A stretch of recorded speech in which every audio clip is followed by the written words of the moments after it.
Okay guys, isang magandang umaga at araw po. Dito po tayo ngayon sa may Pedro Hill. Sinabi ko.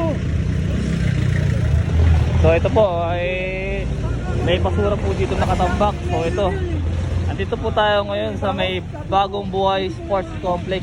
Tapat po ng health center dito sa may Casiano, Dr. M. Icasiano Health Center. Dapat gano'n kung ano, medyo ilayo-layo nila doon sa... So ito ginagawa na po ng DPS natin na hakutin itong mga basura nandirito ngayon na nakatambak dito. Ayan po.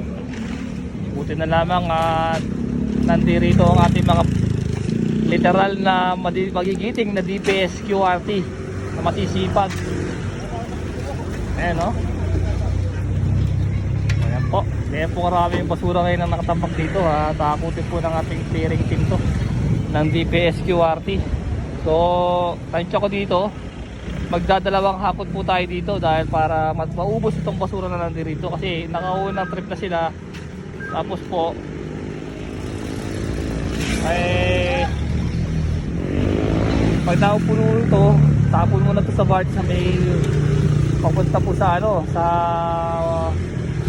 Road 10, sa may ano, tatapunan. So yan po no, ang tayong basura na tumambak dito. Basura pa to ng mga ano, ng bagong taon. Oh. Ayan po. Ay na-active na naman po ng ating clearing team to no. Okay. Mabuhay talaga ang ating mga DPS. Mabuti na lang at nandirito sila para putin ito mga basura nandirito. Kaya kasama dito si ano, si Cowell, si Alex Solis, Juanito at si John John. Okay?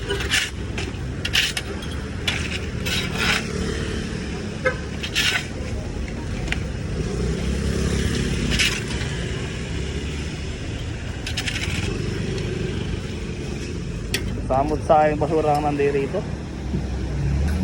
So ito, kausapin natin si tatay. Tay!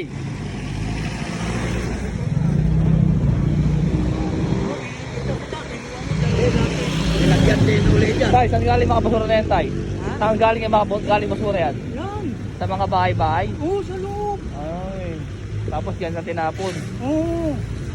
Sabi ko kayo, so, ano yung tiyan mo? Tawagin yung dating pumapasok. Oo. Yung 64mm. Bakit po ba tumambak ng ganito karami? Galing ang lahat, iba-iba. Iba-iba na Sa, ako, no? Sa Vicente. Oo. Oh. Wala sila. Oh. Ano yun yung barangay nyo? Bakit kayo dito?